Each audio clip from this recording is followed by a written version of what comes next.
Sua Bíblia em Marcos capítulo 2. Marcos capítulo 2.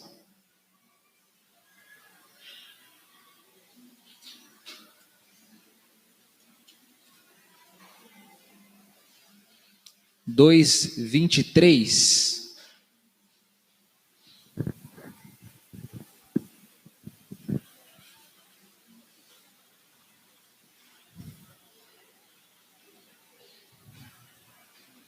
Marcos 2, 23, até o versículo 28. Diz assim, Aconteceu que num sábado Jesus atravessava as searas, e os seus discípulos, ao passar, começaram a colher espigas. Então os fariseus disseram a Jesus: Olhe, por que eles estão fazendo o que não é lícito aos sábados? Ele lhes respondeu: Vocês nunca leram o que Davi fez quando se viu em necessidade e teve fome, ele e os seus companheiros?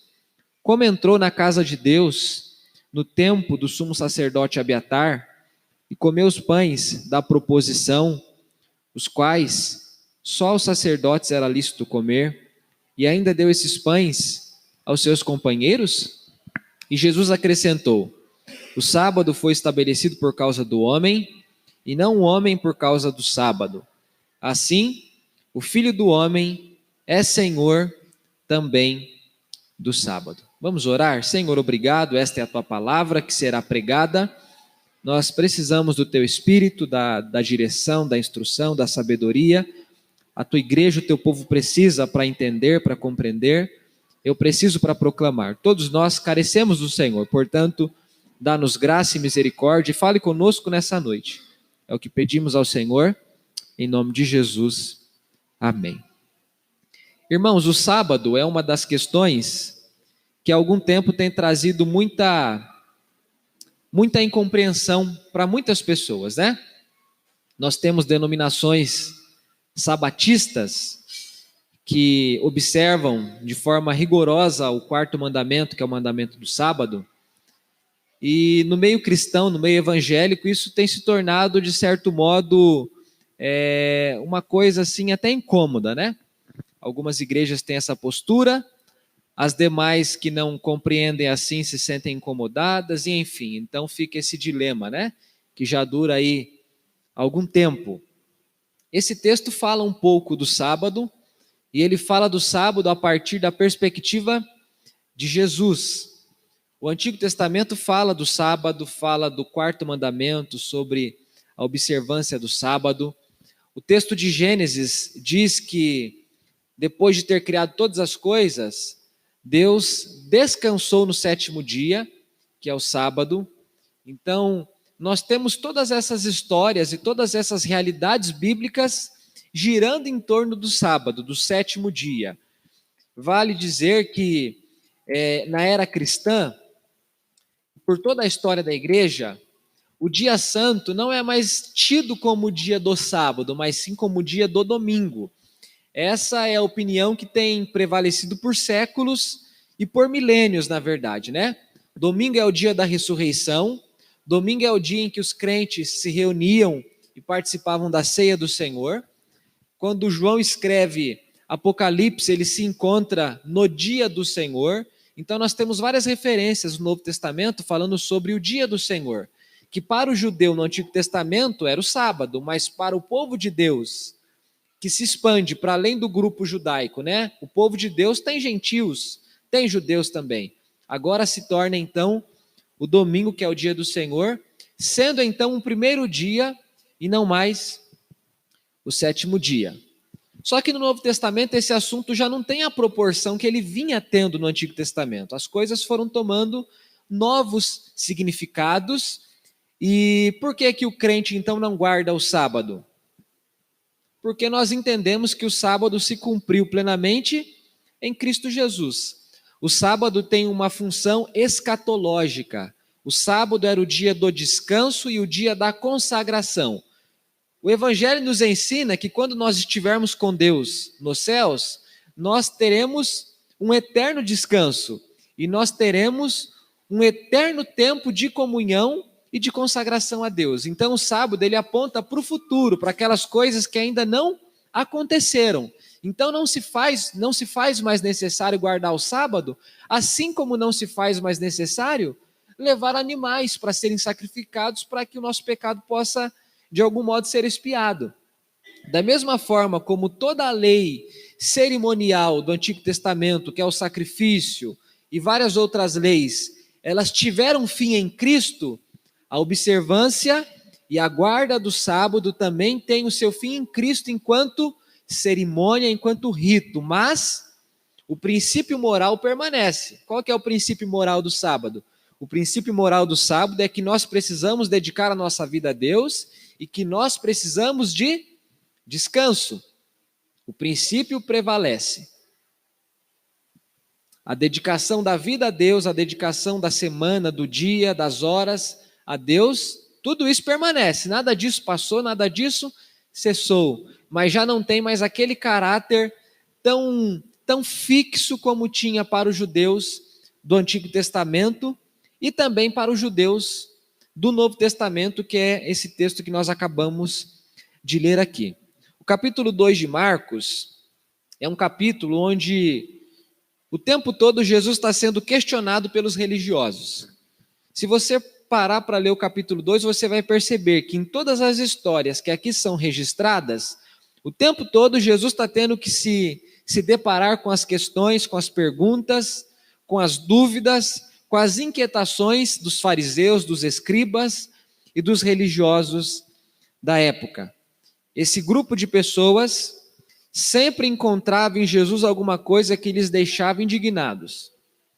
Eles ficavam incomodados, eles ficavam confusos, eles ficavam indignados com Cristo, discordando de ações, de posturas, de palavras que Cristo dizia. Então essa história que nós lemos aqui no capítulo 2, do versículo 23 ao versículo 28, é mais uma dessas histórias que mostram o quanto Jesus não foi bem recepcionado, não foi bem recebido, exatamente por aqueles que se diziam ser os cristãos da época, aqueles que aguardavam a vinda de Jesus. Eu quero ver com vocês aqui um pouquinho mais detalhadamente o que esse texto apresenta para nós. Primeiro, ele mostra para nós uma situação. A situação está no versículo 23, diz assim, aconteceu que num sábado, Jesus atravessava as searas e os seus discípulos, ao passar, começaram a colher espigas. Essa é a situação. Aqui Marcos faz um resumo do que aconteceu e do que esse acontecimento produziu. Era sábado, 7º dia, dia de descanso, dia em que o judeu não trabalhava, dia em que o judeu comia com aquilo que ele havia guardado da sexta-feira. Quando chegava o 6º dia, ele ajuntava alimento para que durasse no 7º dia, para que ele só voltasse ao trabalho no 8º dia. Então era um dia de descanso, um dia consagrado a Deus. E os judeus fariseus, eles fizeram disso um jugo, de modo que tinha lá uma quantia X de metros que a pessoa podia caminhar por sábado. Ela não podia exceder uma quantia X, porque senão ela estaria pecando contra Deus, desobedecendo uma ordem, um mandamento de Deus. O dia começava na sexta-feira no pôr do sol e findava no sábado no pôr do sol. Esse é o dia do judeu. Então, quando dava sexta-feira, 6 da tarde, por exemplo, ele já entrava num modo offline, né? Ele já ficava no stand-by, ele já não podia mais fazer esforço, já não podia mais fazer aquilo que ele fazia nos demais dias da semana. Isso duraria então 24 horas e depois do pôr do sol no sábado, então a rotina, a vida voltava ao seu normal. É um dia desse aqui. Jesus está com seus discípulos, com os apóstolos. Nós sabemos que por 3 anos e meio, Jesus andou com esses homens por todas as regiões de Israel, levando a palavra, levando o evangelho, curando os enfermos, ressuscitando os mortos, oferecendo libertação aos presos, aos possessos por Satanás. Por 3 anos e meio ele cumpre a sua missão, até que chegou o tempo da sua crucificação, da sua morte e da sua ressurreição. É um dia de sábado. E Jesus então está passando por um campo, por um lugar onde tem plantação, por uma seara. E os seus discípulos, enquanto passavam com ele por aquela localidade, o que eles fizeram? Começaram a colher espigas, possivelmente cereais, porque estavam necessariamente com fome. Essa é a situação. Muito simples, né? Talvez você pense, pastor, por que uma história dessa entra num texto sagrado? Qual é a intenção de Marcos em mostrar que é sábado, que Jesus está com os discípulos e que os discípulos resolvem comer num dia de sábado? Qual que é a utilidade disso para a gente? O que isso vai ter a ver com a minha segunda-feira, com a minha terça, quarta, quinta, sexta? O que isso tem a ver com a minha vida? O que isso acrescenta à minha fé? O que é que eu posso aprender com uma história como essa, com um registro como esse? Esse texto aqui está mostrando que na religiosidade farisaica havia sempre uma preocupação com o desempenho ligado aos aspectos exteriores das pessoas. O fariseu, o judeu religioso, era aquele que estava sempre procurando uma falha em qualquer outra pessoa que se professasse temente a Deus. Era alguém que incansavelmente ficava procurando por erros, por imperfeições, por desobediências. O fariseu é aquele que ficava de olho em você para ver onde é que você ia dar a sua mancada, onde é que você ia dar a sua escorregada. E quando você não entrava no crivo dele, quando você não entrava, quando você não cumpria, não exercia as expectativas que ele tinha, então você recebia julgamento, condenação, você era tido como alguém profano, incrédulo, desobediente, apóstata, alguém que não se importava com Deus, como ele, fariseu, se importava com Deus.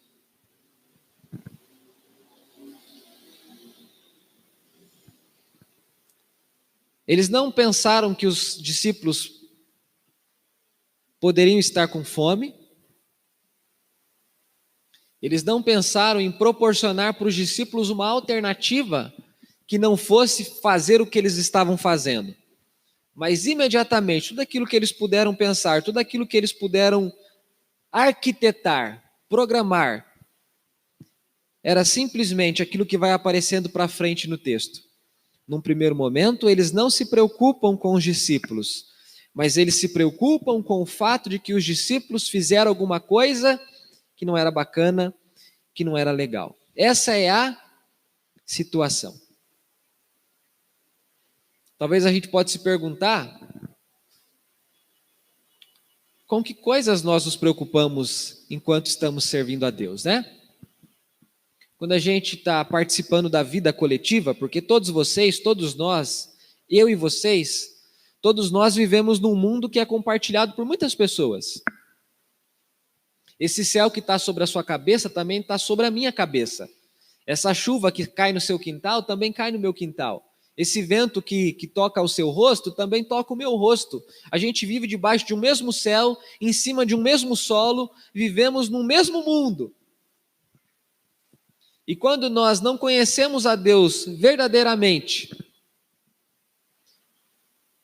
nós acabamos agindo como esses homens agiam. Nós acabamos procurando nas situações diárias, cotidianas, que acontecem de forma comum e costumeira com as pessoas, a gente fica procurando nelas uma oportunidade de enxergar o erro dos outros, o pecado dos outros, a imperfeição dos outros, aquilo que os outros deixaram de fazer, aquilo que os outros não fizeram.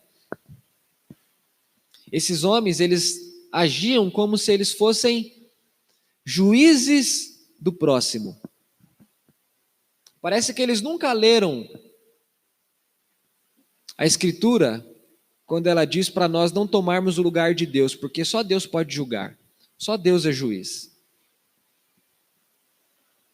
Os fariseus se julgavam dignos de julgar. Eles se julgavam dignos de apontar o pecado, o erro que as pessoas cometiam. E talvez você me ouça e pense assim, pastor, que povo ousado, né? Eles eram mais ousados do que você imagina, porque eles questionavam o próprio Cristo. Eles apontavam um dedo para o próprio Cristo. Eles, com convicção, acreditavam que o próprio Cristo estava cometendo erros. Se você ler o capítulo 2, é isso que você vai perceber. Quando Jesus perdoa pecados, eles pensam, quem é esse homem que perdoa pecados? Quando Jesus está sentado à casa de Simão, cercado por publicanos, eles ficam pensando, quem é esse homem para comer com essa ralé, com essa gentalha, com esse grupo de gente que não vale nada? Eles questionavam Jesus, eles se opunham a Jesus. E em situações muito simples do dia a dia, como por exemplo, talvez uma tarde de sábado, onde os discípulos com fome, pegavam ali um alimento e eles então não achavam aquilo bacana. A segunda coisa do texto mostra a reação desses fariseus. O versículo 24 diz, então os fariseus disseram a Jesus, olhe, por que eles estão fazendo o que não é lícito aos sábados? Agora, o autor não apenas mostra aquilo que estava acontecendo, mas mostra a reação dos fariseus diante daquilo que estava acontecendo. Eles abordam Jesus e eles perguntam para Jesus, por que eles estão fazendo aquilo que não é lícito fazer aos sábados? Eles interpretaram a atitude dos discípulos como sendo uma atitude errônea. Abra sua Bíblia comigo, lá em Levítico 24. Volte lá para o Antigo Testamento. Levítico 24.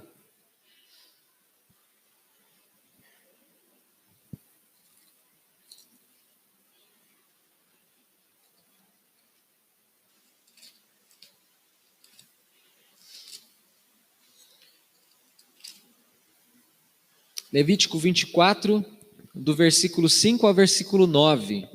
Olha o que diz o texto. São instruções que Deus deu a Moisés para que Moisés desse aos sacerdotes e ao povo. Versículo 1 diz, o Senhor disse a Moisés, agora versículo 5, pegue da melhor farinha e dela faça 12 pães, cada um deles com 2 quilos, e coloque-os em 2 fileiras. 6 em cada fileira sobre a mesa de ouro puro, diante do Senhor. Sobre cada fileira, coloque incenso puro, que será para o pão como porção memorial. É oferta queimada ao Senhor. Em cada sábado, Arão os porá em ordem diante do Senhor, continuamente, da parte dos filhos de Israel, por aliança perpétua. Esses pães serão de Arão e de seus filhos, os quais os comerão num lugar santo, porque são coisas santíssimas para eles, das ofertas queimadas ao Senhor, como estatuto perpétuo. Os fariseus conheciam muito bem esse texto. Esses aqui são os pães da proposição. Eram pães que deveriam ser comidos pelo sacerdote e deveriam ser comidos num local específico, um lugar santo. Essas leis, elas deveriam ser obedecidas rigorosamente pelos sacerdotes e pelo povo de Deus. Quando o povo desobedecia essas leis, eles colhiam consequências severas. Por exemplo, os filhos de Arão, Nadab e Abiú, quando trouxeram fogo estranho à presença do Senhor, morreram instantaneamente. Uzá, quando tocou na arca, percebendo que a arca estava caindo, na mesma hora ele morreu. Por quê? Porque tanto Nadab e Abiú quanto Uzá haviam desobedecido instruções que Deus havia deixado muito claro para sacerdotes, para levitas e para o povo dele. E uma das instruções dizia que esses pães da proposição, eles não poderiam ser comidos por qualquer pessoa, mas apenas pelos sacerdotes. Então, os fariseus estão agora questionando a Jesus, porque os discípulos de Jesus comeram num dia de sábado. E talvez você pergunte, pastor, o que tem a ver esses pães com essa história? Jesus explica isso um pouquinho à frente. Jesus vai responder esses homens, e ele vai recorrer então a um episódio do Antigo Testamento, e vai mostrar o que é que está acontecendo. Esses homens estavam assim porque eles entendiam que o dia de sábado não poderia ser um dia negligenciado. Os fariseus tinham zelo pela lei, mas era um zelo legalista. Eles não tinham zelo pela lei porque eles amavam a Deus. Eles tinham zelo pela lei porque quando eles zelavam pela lei, eles tinham agora do que se orgulhar diante das demais pessoas. Era diferente. Eles não obedeciam à lei porque eles amavam a Deus, mas eles obedeciam à lei para que eles pudessem dizer para os outros: vocês são desobedientes e eu sou obediente. O fariseu achava que cada obediência que ele exercia gerava para ele um ponto a mais, um bônus, uma gratificação. Cada obediência, cada ato, cada atitude, cada ação, opa, um pontinho a mais na minha conta. E assim, ele se julgava digno de poder condenar aqueles que ele julgava desobedientes. Então eles questionam a Jesus, porque aparentemente eles são apegados à lei. Jesus escandaliza os fariseus. Essa é a expressão do texto. Essa é a atitude do texto. O versículo 24 diz: então os fariseus disseram a Jesus: olhe, por que eles estão fazendo o que não é lícito aos sábados? O tempo todo eles procuravam Jesus, e eles procuravam em Jesus alguma coisa que Jesus pudesse fazer que o tornasse incompetente, que o tornasse impróprio, que o tornasse indevido. Irmãos, esse texto, ele mostra para nós qual é a maneira pela qual nós devemos não nos relacionar com Jesus. Esse texto nos ensina pelo aspecto negativo. Esse texto está mostrando que nós não somos aqueles que devem dizer para Jesus o que Jesus deve ou não fazer, ou que o povo de Jesus deve ou não fazer. O texto anterior, Jesus falou sobre não se colocar vinho novo em odres velhos e não colocar remendo novo em panos velhos, porque os odres rompem, o vinho se perde, ou senão a roupa, quando lavada, esgarça e o remendo rasga, estraga. Os fariseus exemplificam perfeitamente isso. Jesus veio cumprindo as promessas do Antigo Testamento, realizando aquilo que precisaria realizar, mas os fariseus não encontraram em Jesus, não notaram em Jesus, não perceberam em Jesus quem de fato Jesus era. O evangelista Marcos está mostrando que Jesus não é reconhecido como Messias, como Senhor, como Filho de Deus, nem mesmo por aqueles que se julgam crentes daquela época. Ele está escrevendo esse evangelho para dar testemunho, para que as pessoas pudessem crer, para que elas pudessem se render a Jesus, para que elas pudessem reconhecer que Jesus era tudo aquilo que a Escritura havia dito que ele seria. Mas quando Jesus vem sendo tudo aquilo que a Escritura dizia que ele era, os fariseus olham para ele e não reconhecem que ele é aquilo que a Escritura havia dito que ele seria. Havia ali uma incompreensão, havia ali um não reconhecimento. Sabe quando você conhece a fama de alguém antes mesmo de conhecer a pessoa? Ou quando você faz ideia de que a pessoa seja de tal jeito, e de repente você conhece a pessoa, e ela não é o que a fama dela diz que é, ou ela não é aquilo que você achou que ela fosse? Você já conheceu alguém assim? Que você achou que ele fosse maior do que ele era na verdade? Ou menor do que ele era na verdade? Estou usando aspectos físicos aqui para ajudar você a entender o que eu quero dizer. Quando a pessoa não se encaixa naquilo que você esperava que ele fosse, é exatamente isso que acontece com Jesus e os fariseus. Jesus não foi para os fariseus aquilo que eles esperavam que ele fosse, aquilo que eles aguardavam que ele pudesse ser. Ele anda com pecadores, ele diz que perdoa pecados, os discípulos dele comem no dia de sábado, quebram o mandamento. Essa é a reação dos fariseus. No Evangelho, aqueles que são alcançados por Jesus, eles sentem gratidão por Jesus. Na religiosidade, aqueles que se deparam com Jesus, ficam assustados com Jesus, ficam escandalizados com Jesus, ficam decepcionados com Jesus. A pergunta que eu faço para você é: de que lado é que você está? Você está no Evangelho ou você está na religiosidade? Porque no Evangelho as pessoas sentem gratidão a Jesus por aquilo que ele foi, por aquilo que ele é, por aquilo que ele fez, por aquilo que ele faz. Mas na religiosidade, as pessoas se decepcionam com Jesus. Elas olham para Jesus e Jesus não é para elas aquilo que elas esperavam que ele fosse. Parece simplório o que eu estou dizendo, parece bobeira. Mas você já pensou que pessoas podem achar que Jesus é menos do que Jesus é? Calma aí, Jesus é só isso? Não, Jesus tinha que ser mais alguma coisa do que isso. Quer dizer que ele só morreu para dar perdão aos meus pecados? Quer dizer que Jesus só pode me responsabilizar pelas minhas próprias ações? Quer dizer que Jesus só pode me dizer que eu devo amar quem me faz mal? Quer dizer que Jesus só pode me ensinar que eu devo perdoar quem me ofende? Quer dizer que Jesus só pode me dizer que eu devo negar a mim mesmo, tomar a minha cruz para segui-lo?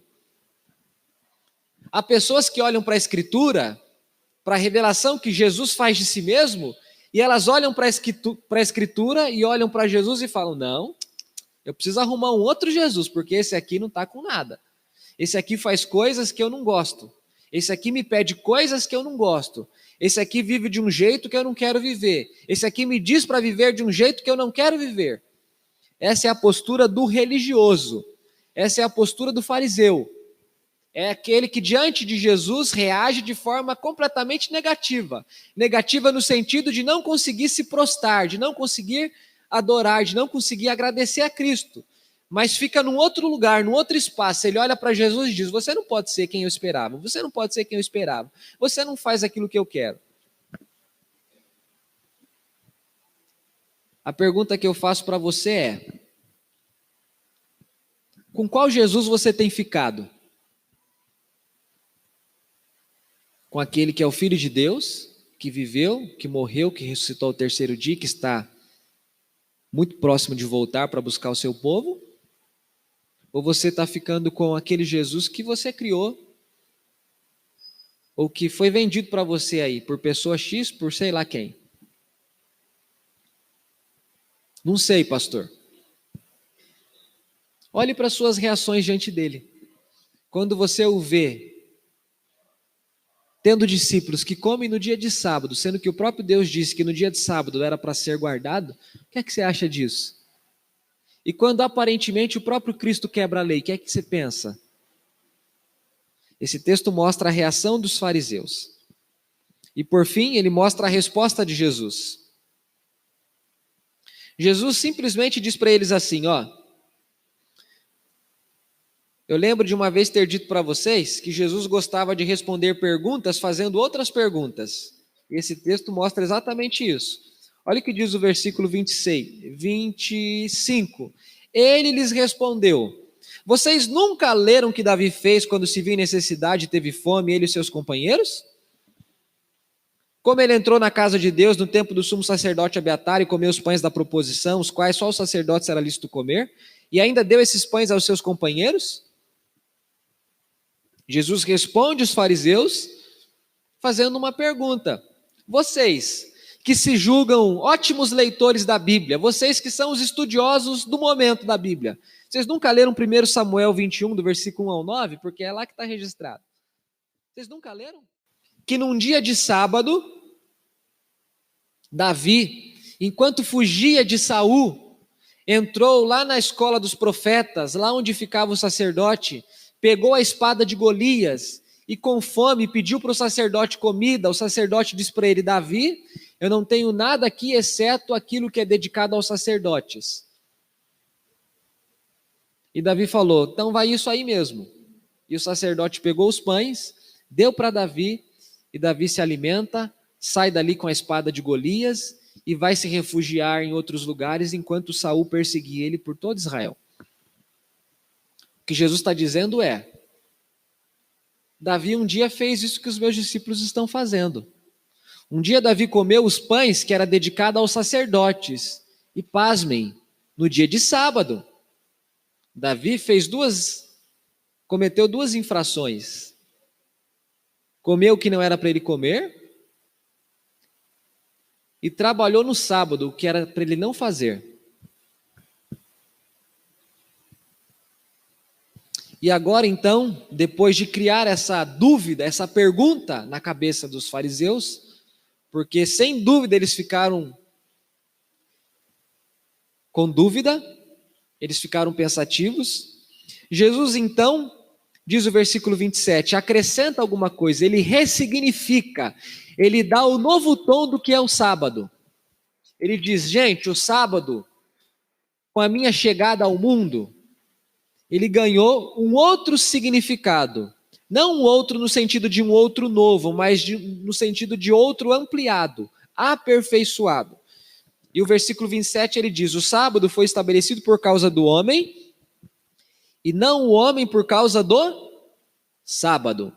Assim, o Filho do homem é Senhor também do sábado. E agora Jesus explica outra vez o que é que significa o sábado. Jesus então, de forma simples, né? Jesus tinha essa capacidade de dizer muita coisa com poucas palavras. Que coisa difícil fazer isso. Ele disse: o sábado foi criado por causa do homem, e não o homem por causa do sábado. Então, os meus discípulos podem comer no sábado.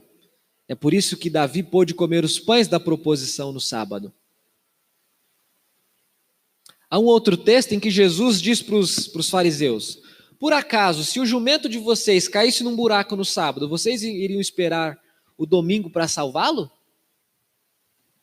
A resposta é óbvia: não.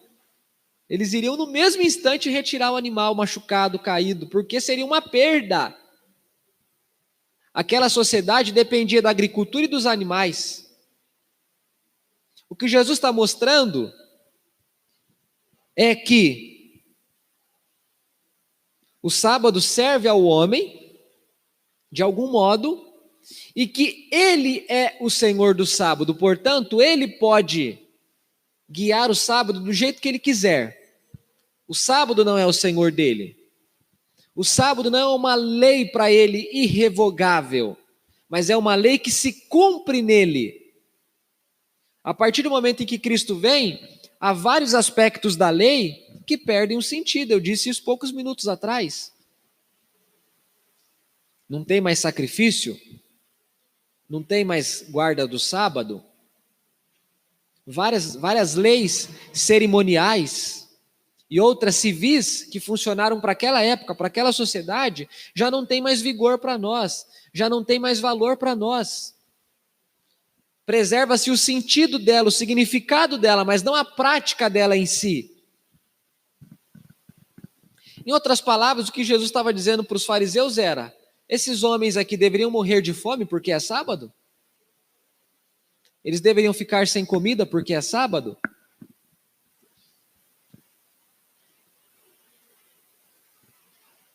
Isso foi extremamente chocante para os fariseus, irmãos. A partir do capítulo 3, o versículo 6 diz que os fariseus juntamente com os herodianos, começaram a conspirar uma maneira para matar Jesus. A atitude de Jesus foi tão extrema para os fariseus, que a partir daí, depois de uma outra cura que ele realiza no capítulo 3, os fariseus estão pagando mais para quem entregar Jesus. Eles estão querendo matar Jesus. A resposta de Jesus é uma resposta que mostra a sua grandeza, o seu valor, o seu senhorio, a sua soberania.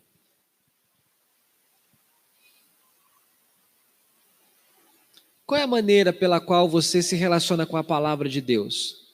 Com a lei de Deus, por exemplo?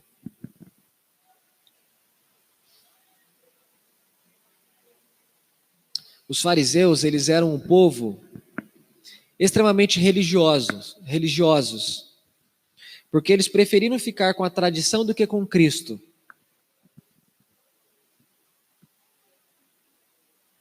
A coisa mais essencial que nós temos, irmãos, é a pessoa de Cristo. Não são os dogmas, parece estranho o que eu estou dizendo, não são as doutrinas. A coisa mais essencial que nós temos é Cristo. Sem Cristo, as doutrinas e os dogmas não têm valor. Perdem o seu espaço, perdem o seu lugar. Jesus não é uma teoria, Jesus não é um dogma, Jesus não é uma doutrina. Jesus é uma pessoa. É uma pessoa, e porque é uma pessoa, nós devemos nos relacionar com Ele. E a parte mais importante é Ele. A Escritura fala dele, a Escritura exala quem Ele é. Ele veio para dar o sentido verdadeiro da Escritura. Ele veio para mostrar que aquilo que na Escritura é belo porque de algum modo mostrava o caráter dele. Aquilo que na Escritura encanta os nossos olhos porque de algum modo era um vislumbre pequeno daquilo que haveria abundantemente nele. Aquelas virtudes que existem em Abraão, em Davi, em Paulo, em Moisés, em Esther, em todos esses personagens que encanta, que enchem os seus olhos, elas são tão maravilhosas porque elas são relances daquilo que há abundantemente em Cristo. Em Cristo abunda tudo que Deus é. O autor de Hebreus diz que, Hebreus ou Colossenses, eu não me lembro agora com exatidão, diz que Cristo é a expressão exata do ser de Deus. É por isso que Tomé diz para Jesus: Senhor, mostra-nos o Pai. E Jesus vira para Tomé e diz: Tomé, você está me vendo, quem vê a mim vê o Pai, porque eu e o Pai somos um, eu estou nele e ele está em mim. Os fariseus não entenderam isso, não reconheceram isso. Eles queriam submeter Jesus à tradição. Sabe quando você usa M? Quando você veste M e você está doido para usar PP? E você não cabe na roupa PP? E você fala, eu tenho que entrar nessa roupa. Mas não dá, não cabe. Compra M. Para de querer usar PP se você usa M. Sabe, Jesus não cabia naquilo que os fariseus queriam que ele coubesse. Não dava.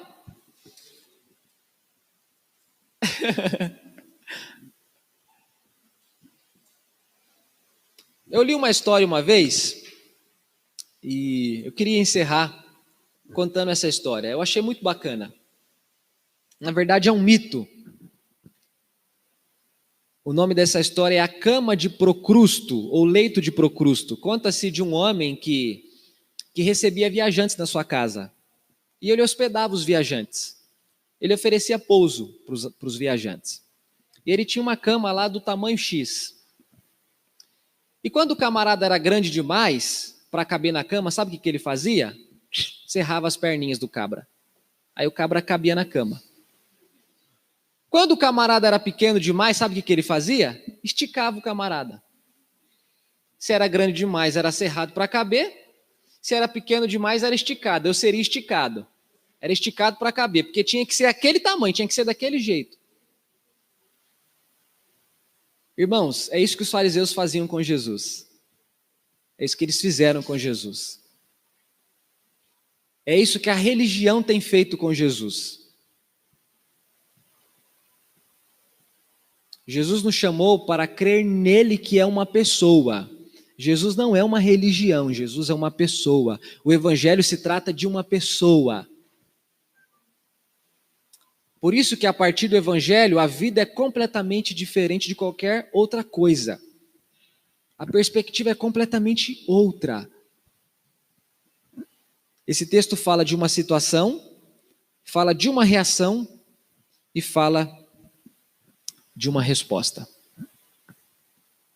Esse texto está mostrando que diante de Jesus há pessoas que ficam no lugar do religioso. Diante de Jesus há pessoas que presenciam os sinais, os milagres, as curas, as maravilhas, mas elas não passam de religiosas. Os fariseus viram curas, os fariseus viram prodígios, os fariseus viram sinais, mas eles não passaram de religiosos. E à medida que você vai lendo os evangelhos, é muito triste o caminho que eles vão trilhando. Jesus chama esse povo de sepulcro caiado.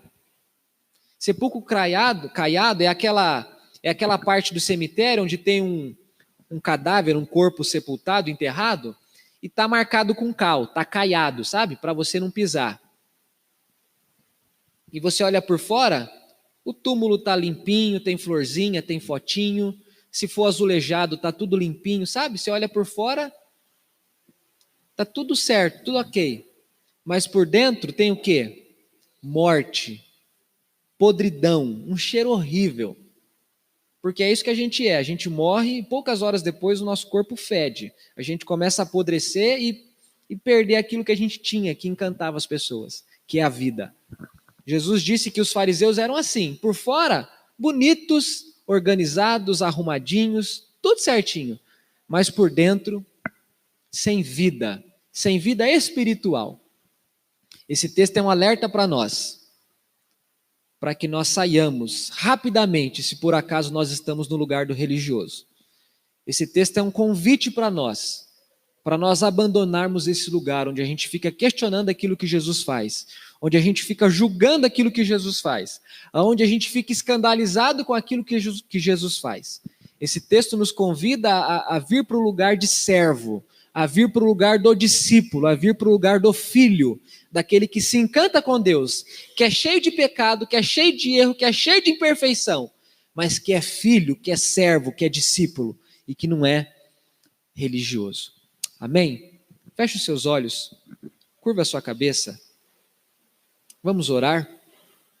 Faça a sua oração ao Senhor, expresse a Deus aquilo que há no seu coração.